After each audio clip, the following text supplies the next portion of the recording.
The saga surrounding Sean Diddy Combs, the once untouchable hip-hop titan whose empire spanned music, fashion, and nightlife, has taken another somber turn with the revelation of his projected prison release date. According to official records, Combs, currently held at the Metropolitan Detention Center in Brooklyn, is slated for freedom on May 8, 2028. This date marks the culmination of a 50-month sentence handed down earlier this month, a penalty that, while far from the life imprisonment he once faced, underscores the gravity of his legal entanglements. The timeline, however, isn't set in stone. Transfers to other facilities could alter his day-to-day, but the end goal remains a structured path toward potential rehabilitation. Combs' sentencing hearing, a pivotal moment in a trial that gripped headlines for months, laid bare the complexities of his legacy.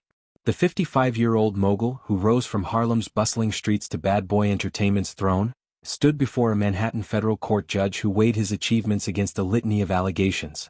The judge acknowledged Combs as a self-made artist and businessman who inspired and lifted up communities, a nod to his undeniable impact on culture, from launching Notorious B.I.G.'s career to revolutionizing bottle service at clubs.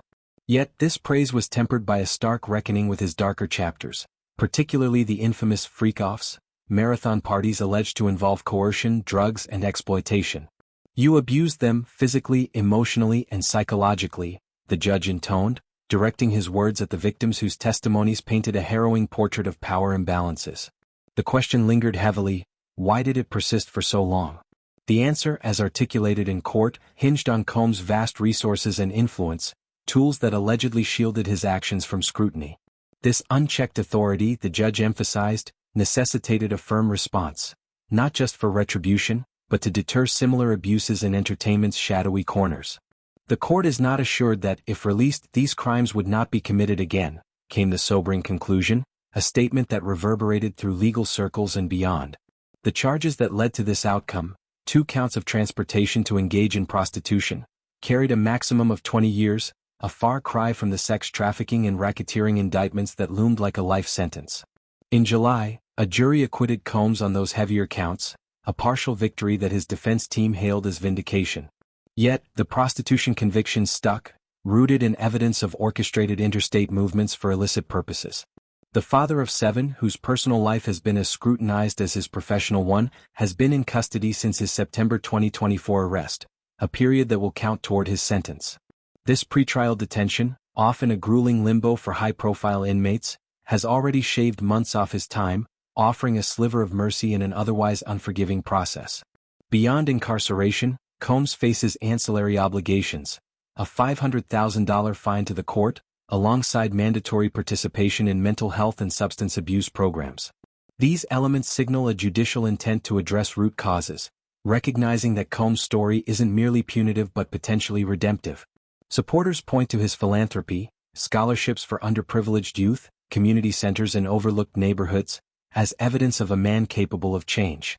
Critics, however, see the sentence as lenient, arguing it fails to fully grapple with the systemic enablers that allowed his alleged behaviors to flourish unchecked for years. Combs' journey to this juncture is a cautionary tale of fame's double-edged sword. Born Sean John Combs in 1969, he hustled his way through Howard University to intern at Uptown Records, where his charisma birthed Bad Boy in 1993. Hits like Juicy and Hypnotized didn't just dominate charts. They redefined hip-hop's commercial viability, blending street grit with polished production. His ventures extended to Sean John clothing, Ciroc vodka endorsements, and even acting stints, amassing a fortune estimated in the billions. Yet, whispers of volatility, clashes with rivals, domestic incidents, shadowed his ascent, culminating in the 1999 nightclub shooting that singed his reputation without derailing it. The freak-offs, detailed in court as drug-fueled orgies involving coercion, became the trial's fulcrum. Victims described a web of NDAs, financial incentives, and intimidation that perpetuated the cycle. Combs' defense painted these as consensual excesses of a hedonistic lifestyle, but the prosecution's narrative of exploitation resonated, highlighting how celebrity insulates the powerful. The judge's reference to his history encompassed not just these events but a pattern. 2016 assault allegations against Cassie Ventura, settled out of court, and other lawsuits alleging misconduct. As Combs serves his time, questions swirl about his post-release life. Will he reclaim Bad Boy's helm, mentoring the next generation? Or pivot to activism, leveraging his story for prison reform? The Bureau of Prisons framework allows for good behavior credits, potentially accelerating his exit, but experts caution that high-profile cases invite scrutiny, limiting early releases. Family remains his anchor. With 7 children from multiple relationships including twins with Dana Tran, Combs has vowed to prioritize fatherhood, a sentiment echoed in pre-sentencing letters from loved ones. Public reaction mirrors the polarized views of his career. Some decry the sentence as a slap on the wrist for a predator enabled by industry complicity, while others lament the fall of a visionary. Social media threads dissect his influence, from sparking East Coast-West Coast feuds to globalizing hip-hop, against the harm alleged in court. The release date, May 8, 2028, looms as a horizon, not an endpoint, prompting reflection on accountability in entertainment.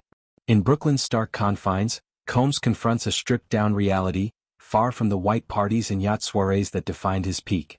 Yet, history shows resilience. From crackling under pressure to Phoenix-like comebacks, he embodies hip-hop's ethos of rising from ashes. Whether this chapter forges a humbler mogul or marks an irreparable fracture, it underscores a vital truth. Power, unchecked, corrupts absolutely.